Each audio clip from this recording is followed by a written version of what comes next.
എല്ലാവർക്കും നമസ്കാരം. നിങ്ങൾ ഈ കാഴ്ച കണ്ടില്ലേ? ഞങ്ങളുടെ കുടുംബക്ഷേത്രത്തിൻ്റെ ഇപ്പോഴത്തെ അവസ്ഥയാണ് കേട്ടോ ഇത്. ഇവിടെ ഒരു തറവാട്ട് വീടും കൂടി ഉണ്ടായിരുന്നു. ഇത് കണ്ടോ, അമ്പലത്തിൻ്റെ മുന്നിലുള്ള കുത്തുവിളക്കാണ്, അത് തുരുമ്പെടുത്ത് ഈ അവസ്ഥയിലായി. ഇതാണ് ചീർങ്ങോടൻ തറവാട്.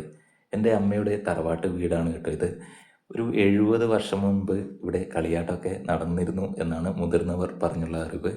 ഇപ്പോൾ ഈ ഒരു അവസ്ഥയിലാണുള്ളത്. ചീർങ്ങോടൻ തറവാട് വീടിൻ്റെ ഒരു സൈഡിലായിരുന്നു തൊണ്ടച്ചൻ്റെ ദേവസ്ഥാനം ഉണ്ടായിരുന്നത്. മുമ്പ് കളിയാട്ടമൊക്കെ നടന്ന് നല്ല രീതിയിൽ പോയിക്കൊണ്ടിരുന്നതാണ്. പിന്നീട് ഇത് ആരും തിരിഞ്ഞു നോക്കാതെ ഈ ഒരു അവസ്ഥയിലായിരിക്കുകയാണ്. ഇതിൻ്റെ പുനരുദ്ധാരണം നടത്താനുള്ള ഒരു ശ്രമത്തിൻ്റെ ഭാഗമായിട്ടാണ് ഞങ്ങളിവിടെ എത്തിയിട്ടുള്ളത്. ഇവിടെ ഇതാണ് തൊണ്ടച്ചൻ്റെ സ്ഥാനം ഉണ്ടായിരുന്നത്. ഇതിൻ്റെ ഉള്ളിൽ പീഠം, വാള്, വില്ല് ഒക്കെ ഉണ്ടായിരുന്നു. ഇപ്പോൾ ഒന്നുമില്ല, എല്ലാം നശിച്ചു പോയിരിക്കുകയാണ്. ഇവിടെ ഓടിട്ട ഇരുനില വീടായിരുന്നു ഉണ്ടായിരുന്നത്. മരം കൊണ്ട് മച്ചിട്ട വീട്. ഇറയം, അകത്തിറയം, പടിഞ്ഞിറ്റകം, കൊട്ടിലകം, അടുക്കള എന്നിവയൊക്കെ ഉണ്ടായിരുന്ന ഒരു നല്ല വീട്. ചെറിയ ചെറിയ റൂമാണെങ്കിലും നല്ല സൗകര്യമുള്ള വീടായിരുന്നു. നമ്മളിപ്പോൾ സിറ്റ് ഔട്ട് സെൻട്രൽ ഹാൾ എന്നൊക്കെ പറയില്ലേ, അതാണ് ഇറയം, അകത്തിറയം എന്നൊക്കെ പറഞ്ഞത്. ഞങ്ങളുടെയൊക്കെ കുട്ടിക്കാലത്ത് ഇതിലെ ഒരുപാട് ഓടിക്കളിച്ചിട്ടുണ്ട്. ഈ വീടിൻ്റെ 4 വശവും വിശാലമായ മുറ്റമായിരുന്നു ഉണ്ടായിരുന്നത്. അതുകൊണ്ട് ഞങ്ങൾക്ക് കളിക്കാൻ ഇഷ്ടം പോലെ സ്ഥലമുണ്ട്. സാറ്റ് കളിക്കും, കോട്ടി കളിക്കും. അങ്ങനെ മഴക്കാലമായാൽ ഇവിടെ മുറ്റത്തൊക്കെ വെള്ളം ഉണ്ടാകും, ഉറവ. അതിലൂടെ പരൽമീനൊക്കെ നീന്തി തുടിക്കും. ഞങ്ങൾ തോർത്ത് മുണ്ട് വെച്ച് ഇതിനൊക്കെ പിടിക്കും. അങ്ങനെ വളരെ നല്ലൊരു കാലമായിരുന്നു അത്. പക്ഷേ ഇപ്പോൾ ഈ ഒരു അവസ്ഥയിലായി. ഇപ്പോൾ കുറച്ച് വർഷമായി ഇങ്ങനെയായിട്ട്. ഞങ്ങളങ്ങനെ ഇവിടെ വന്ന് കണ്ട് ഒരു മീറ്റിംഗ് കൂടി എല്ലാ കുടുംബക്കാരെയും വിളിച്ച് ഇത് ഒരു പുനരുദ്ധാരണം നടത്തണം എന്നുള്ള ഒരു തീരുമാനത്തിൽ എത്തിയിരിക്കുകയാണ്. മീറ്റിംഗ് വിളിച്ചതിൻ്റെ പിറ്റേ ആഴ്ചത്തെ കാഴ്ചയാണ് ഇനി നിങ്ങൾ കാണാൻ പോകുന്നത്. ഇവിടെ എല്ലാവരും വന്ന് ഇതിൻ്റെ പരിസരമൊക്കെ വൃത്തിയാക്കാനുള്ള ഒരു ശ്രമത്തിലാണ്. അങ്ങനെ കുടുംബക്കാരെല്ലാം ഇവിടെ എത്തിച്ചേർന്നിരിക്കുകയാണ്.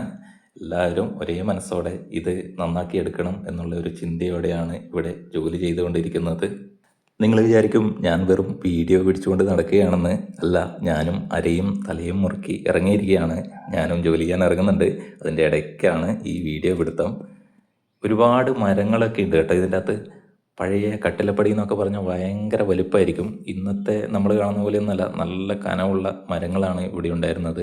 പക്ഷേ അതെല്ലാം പിന്നെ ചെതലെടുത്ത് പോയിരിക്കുകയാണ്. നമുക്കിനി അതൊന്നും ഉപയോഗിക്കാൻ പറ്റാത്ത ഒരു സ്ഥിതിയിലാണ്. ഈ വീടിൻ്റെ പകുതി ഭാഗത്തോളം ഭിത്തിയാണ് കല്ല് കൊണ്ട് നിർമ്മിച്ചിട്ടുള്ളത്, നമ്മുടെ ചെങ്കല്ല് കൊണ്ട്. ബാക്കി ഭാഗം മൺകട്ട കൊണ്ടാണ് നിർമ്മിച്ചിട്ടുള്ളത്. അങ്ങനെ ഈ മൺകട്ടയൊക്കെ വീണുപോയി. ബാക്കിയുള്ള കല്ലിൻ്റെ ഭാഗമാണ് ഇപ്പോൾ അവശേഷിക്കുന്നത്. പിന്നെ കുറേ മരങ്ങളും ഉണ്ട്. നേരത്തെ ഞാൻ പറഞ്ഞല്ലോ, നല്ല വലിപ്പമുള്ള മരങ്ങളാണ്. പക്ഷേ ചിതല് പിടിച്ചു പോയി. ഇതുണ്ടോ, നല്ല വലിപ്പമുണ്ട് ഇതിനൊക്കെ കേട്ടോ.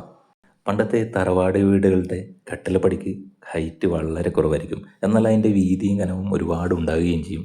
ഞാനൊക്കെ കുറച്ച് മുതിർന്ന സമയത്ത് ഇവിടെ വന്നാൽ എൻ്റെ തല സ്ഥിരമായിട്ട് ഇവിടെ ഇടിക്കാറുണ്ട്. എൻ്റെ മാമനായിരുന്നു ലാസ്റ്റ് ഇവിടെ താമസിച്ചത്. ഞാനിവിടെ അവധി ദിവസം വന്ന് മാമൻ്റെ മക്കളോടുകൂടെ കളിച്ച് എൻ്റെ തല ഇടിച്ച് മുറിഞ്ഞ് ഹോസ്പിറ്റലിൽ പോയതൊക്കെ ഇന്നും ഞാൻ ഓർക്കുകയാണ്. ഈ വീടിൻ്റെ തെക്ക് കിഴക്ക് ഭാഗത്തായിരുന്നു തൊണ്ടച്ചൻ്റെ സ്ഥാനമുണ്ടായിരുന്നത്. ഇതിൻ്റെ ഉള്ളിൽ മരത്തിൻ്റെ പീഠം, ശംഖ്, വാള്, അമ്പും വില്ല്, ശൂലം എന്നിവയൊക്കെ ഉണ്ടായിരുന്നു. ഞങ്ങൾ കുട്ടികൾ ആരും കാണാതെ ഇതിൻ്റെ ഉള്ളിൽ കയറി ഇതൊക്കെ എടുത്ത് നോക്കാറുണ്ടായിരുന്നു. മുതിർന്നവർ കണ്ടാൽ അന്നേരം വഴക്ക് പറയും. അങ്ങനെ ഞങ്ങൾ ഇതൊക്കെ ഭയങ്കര നല്ല ഓർമ്മയാണ് കേട്ടോ. അങ്ങനെ നമ്മുടെ വൃത്തിയാക്കൽ തകൃതിയായി ഇവിടെ നടന്നുകൊണ്ടിരിക്കുകയാണ്. ഇതിൻ്റെ പരിസരമാണ് ഇപ്പോൾ വൃത്തിയാക്കിക്കൊണ്ടിരിക്കുന്നത്. ഒരുപാട് അംഗങ്ങളുള്ള ഒരു തറവാടാണ് ചീർങ്ങോടൻ തറവാട്. പല ദേശത്തായിട്ടാണ് ഇപ്പോൾ ആളുകൾ താമസിക്കുന്നത്. അതിൽ കുറേ പേർ ഇന്നിവിടെ എത്തിയിട്ടുണ്ട്.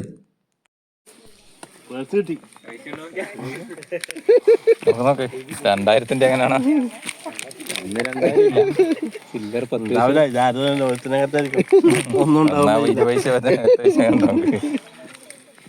പഴയ കാസറ്റ്, പഴയ കറണ്ട് ടോർച്ച്, പേഴ്സ്, അങ്ങനെ ഒരുപാട് സാധനങ്ങൾ ഇതിൻ്റെ ഉള്ളിൽ നിന്ന് കിട്ടുന്നുണ്ട് കേട്ടോ. ഇനി വല്ല നിധി ഉണ്ടോയെന്നൊന്നും അറിയില്ല. ഇനി തറവാന്നുമ്പോൾ നിധി കിട്ടിയാൽ നമ്മൾ രക്ഷപ്പെട്ടില്ലേ.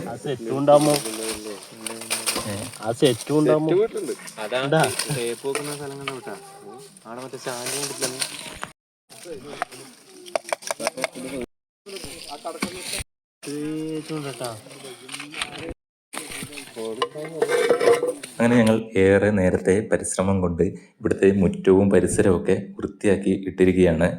ഞങ്ങൾ ആദ്യം കരുതിയത് ഒരു JCB കൊണ്ടുവന്ന് മൊത്തം ഇടിച്ച് നിരത്തി വൃത്തിയാക്കാം, എന്നിട്ട് ബാക്കി കാര്യങ്ങൾ ചെയ്യാം എന്നായിരുന്നു. പക്ഷേ നമ്മുടെ കുടുംബത്തിലെ മുതിർന്ന അംഗങ്ങൾ അഭിപ്രായപ്പെട്ടു ഒരു ജ്യോതിഷനെ കണ്ട് ബാക്കി ഇതിൻ്റെ പ്രശ്നം വെച്ചിട്ട് ബാക്കി കാര്യങ്ങൾ ചെയ്താൽ മതി എന്ന്. അതുകൊണ്ടാണ് നമ്മൾ ഇപ്പോൾ ഈ ഒരു നിലയ്ക്ക് പോകുന്നത്. അങ്ങനെ ഞങ്ങൾ പരമാവധി മരത്തിൻ്റെ ഉരുപ്പടികളൊക്കെ എടുത്ത് പുറത്തേക്കിട്ടു. ഇത് ഞാൻ പറഞ്ഞില്ല, നല്ല കനമുള്ള ഐറ്റങ്ങളാണ്. പക്ഷേ എല്ലാം ചെതല പിടിച്ച് പോയി. ലക്ഷങ്ങളുടെ വിലമതിക്കുന്ന ഉരുപ്പടികളുണ്ട്, പറഞ്ഞിട്ട് കാര്യമില്ല. ഇനിയൊന്നും ഉപയോഗിക്കാൻ പറ്റാത്ത ഒരു അവസ്ഥയിലാണ് ഉള്ളത്. ഇതിൻ്റെ തൊടിയിലുള്ള പ്ലാവിൽ ചക്കയൊക്കെ ഉണ്ടായി വരുന്നുണ്ട്. നമ്മളിപ്പോൾ ഇതിൻ്റെ കല്ല് പറിച്ചു വെക്കാനുള്ള ഒരു ശ്രമത്തിലാണ്. നല്ല ചെങ്കല്ലാണ് കേട്ടോ, നമ്മുടെ കണ്ണൂരിലെ ചെങ്കല്ല് കൊണ്ടാണ് ഇത് ഉണ്ടാക്കിയിരിക്കുന്നത്.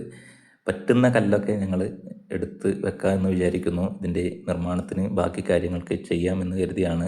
ഞങ്ങളുടെ ഈ ഉദ്യമം വിജയത്തിലേക്ക് എത്തും എന്ന് തന്നെയാണ് ഞങ്ങളുടെ പ്രതീക്ഷ. കാരണം ഒരു വാട്സാപ്പ് ഗ്രൂപ്പിലാണ് നമ്മുടെ ഇതിനെപ്പറ്റി ഒരു ചർച്ച വന്നത്. അതിനുശേഷം ബന്ധുക്കളുടെയൊക്കെ നമ്പർ തേടി പിടിച്ച് ഒരു ഗ്രൂപ്പ് ഉണ്ടാക്കി കാര്യങ്ങൾ അവതരിപ്പിക്കുകയായിരുന്നു ഉണ്ടായത്. എല്ലാ ബന്ധുക്കളും മറ്റ് ജോലി തിരക്കുകൾ മാറ്റി വെച്ചാണ് ഇതിനു വേണ്ടി രംഗത്തിറങ്ങിയിരിക്കുന്നത്. അതുകൊണ്ട് വളരെയധികം ഞങ്ങൾക്കെല്ലാം സന്തോഷം നൽകുന്ന ഒരു കാര്യമാണ് ഇവിടെ ഇപ്പോൾ നടന്നുകൊണ്ടിരിക്കുന്നത്. ഞങ്ങളിങ്ങോട്ട് കയറിയപ്പോൾ ഭയപ്പെട്ട ഒരു കാര്യം ഇവിടെ സംഭവിച്ചു. ഒരു പാമ്പിനെ കണ്ടു. കാരണം ഇത് കാട് പിടിച്ച് കിടക്കുന്നതുകൊണ്ട് ഞങ്ങൾ പ്രതീക്ഷിച്ചിരുന്നു പാമ്പുണ്ടാവുമെന്ന്. ഏതായാലും ഒരു പാമ്പ് ഇവിടെ ഉണ്ടായിരുന്നു. അത് വിഷമില്ലാത്തതാണെന്ന് തോന്നുന്നു. ഏതായാലും അതിനെ കൊല്ലാനൊന്നും പോയില്ല. അതിനെ ഞങ്ങൾ അതിൻ്റെ വഴിക്ക് വിട്ടു. ഞങ്ങളുടെ പ്രവർത്തനവുമായി ഞങ്ങൾ മുന്നോട്ട് പോയി. തൊട്ടടുത്തുള്ള മാമൻ്റെ വീട്ടിൽ പോയിട്ട് ഇടയ്ക്ക് ഞങ്ങൾ ഭക്ഷണമൊക്കെ കഴിച്ചു. ഒരുപാട് കാലത്തിന് ശേഷമാണ് എല്ലാവരും ഇങ്ങനെ കൂടിച്ചേർന്നത്. അതുകൊണ്ട് എല്ലാവർക്കും നല്ല സന്തോഷമായി. തുടർന്നും ഇതുപോലെ സ്നേഹത്തോടെയും കൂട്ടായ്മയോടെയും മുന്നോട്ട് പോകും എന്ന് തന്നെയാണ് നമ്മൾ പ്രതീക്ഷിക്കുന്നത്. ഇന്നിവിടെ ഇതിൻ്റെ പരിസരം വൃത്തിയാക്കിയപ്പോൾ കിട്ടിയ സാധനങ്ങളാണിത്. ഇനിയിപ്പോൾ ഇതിൻ്റെ ഉള്ളിലേക്ക് കൂടുതൽ വൃത്തിയാക്കുമ്പോൾ JCB കൊണ്ടൊന്ന് മാന്തുമ്പോൾ വല്ല നിധിയോ എന്തെങ്കിലും കിട്ടുമോ അറിയില്ല. കിട്ടിയാൽ നിങ്ങളെ ഞാൻ അറിയിക്കും. സലീം കുമാർ പറഞ്ഞ പോലെ അഥവാ ബിരിയാണി കിട്ടിയാലോ. ഹലോ ഗായ്സ്, നിങ്ങൾ ഇതുവരെയുള്ള ദൃശ്യങ്ങളൊക്കെ കണ്ടില്ലേ? നമ്മുടെ കുടുംബക്ഷേത്രത്തിൻ്റെ അവസ്ഥയും ഒക്കെ നിങ്ങൾ കണ്ടിട്ടുണ്ടാവും. അപ്പോൾ ഇന്ന് ഞങ്ങൾ വന്നിട്ട് എല്ലാവരും കൂടെ, കുടുംബക്കാരെല്ലാവരും ഉണ്ടായിരുന്നു. ഈ പരിസരങ്ങളൊക്കെ വൃത്തിയാക്കി ഇനി അതിൻ്റെ ബാക്കി കാര്യങ്ങളൊക്കെ ചെയ്യുന്നതാണ്. അടുത്ത ആഴ്ച കൂടുതൽ വർക്കുകൾ ചെയ്ത് ഇതിൻ്റെ മുന്നോട്ടുള്ള ഓരോ ദൃശ്യങ്ങളും ഞാൻ നിങ്ങളുമായി പങ്കുവെക്കുന്നതാണ്. നമുക്ക് വീണ്ടും കാണാം. എല്ലാവർക്കും നന്ദി. ബായ്.